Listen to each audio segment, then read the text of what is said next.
Je vous remercie, Monsieur le Président de l'Assemblée nationale, Monsieur le ministre du Travail, de l'Emploi chargé des relations avec les institutions, honorables députés, mes chers collaborateurs. Par lettre numéro 002 PPCAD du 7 mars 2025, Monsieur le Premier Président de la Cour d'appel de Dakar m'a transmis un courrier par lequel les juges d'instruction en charge des premiers et cinquièmes cabinets du pôle judiciaire financier sollicitent la levée de l'immunité parlementaire du député Moustapha Diop. Ces autorités exposent que suivant réquisitoire introductif du 22 janvier 2025, Monsieur le procureur de la République financier a ouvert une information judiciaire contre Madame Tabaski Ngom, Messieurs Momad Ba et Mor Gueye, ainsi que X des chefs d'associations de malfaiteurs, de blanchiment de capitaux, de détournement de deniers publics, de faux en écriture privée, de banque ou de commerce et usage de faux, d'accès frauduleux à un système informatique et de complicité de ses chefs, faits prévus et punis par les articles 45, 46, 238, 239, 152, 135, 138, etc. du Code pénal et par les articles 9 et 184 de la loi 2024-08 du 14 février 2024 relative à la lutte contre le blanchiment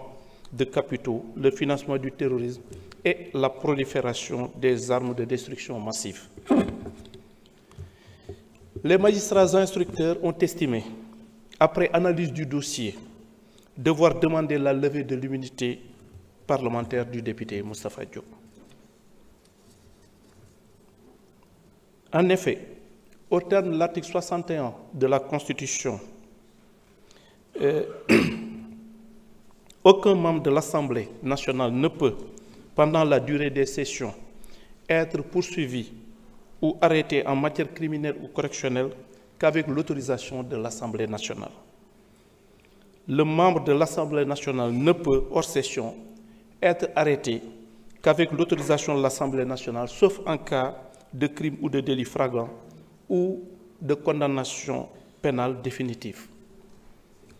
Donnant suite à cette demande, j'ai saisi Monsieur le Président de l'Assemblée nationale par correspondance numéro 0154 MJ du 10 mars 2025.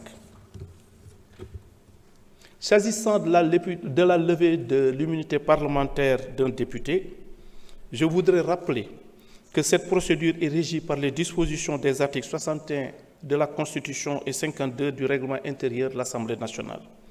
L'article 61 suivisé prévoit notamment qu'aucun membre de l'Assemblée nationale ne peut, pendant la durée de session, être poursuivi ou arrêté en matière criminelle ou correctionnelle qu'avec l'autorisation de l'Assemblée nationale.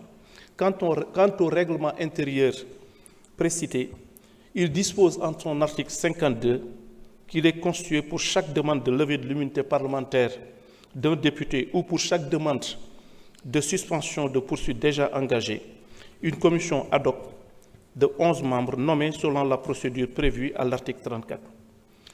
La commission doit entendre le député intéressé, lequel peut choisir comme défenseur un de ses collègues.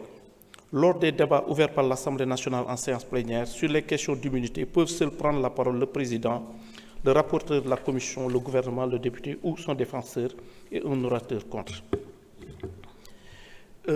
Donc, si nous avons tënkee si wolof, si bataaxal bu ma premier président cour d'appel de Dakar yónnee dafa am ay juges yoo xamee ni ñoom la ñu dénk premier cabinet et cinquième cabinet pôle financier bu Dakar ñuy laaj ñu dindi kiiraayu député honorable député Moustapha Diop que ñoom leeral nañ ni ñu ngi sukkandiku ci seen laaj boobu ci réquisitoire introductif maanaam këyit buñ jot bu bàyyeekoo. jërëjëf. Voilà, je vous remercie.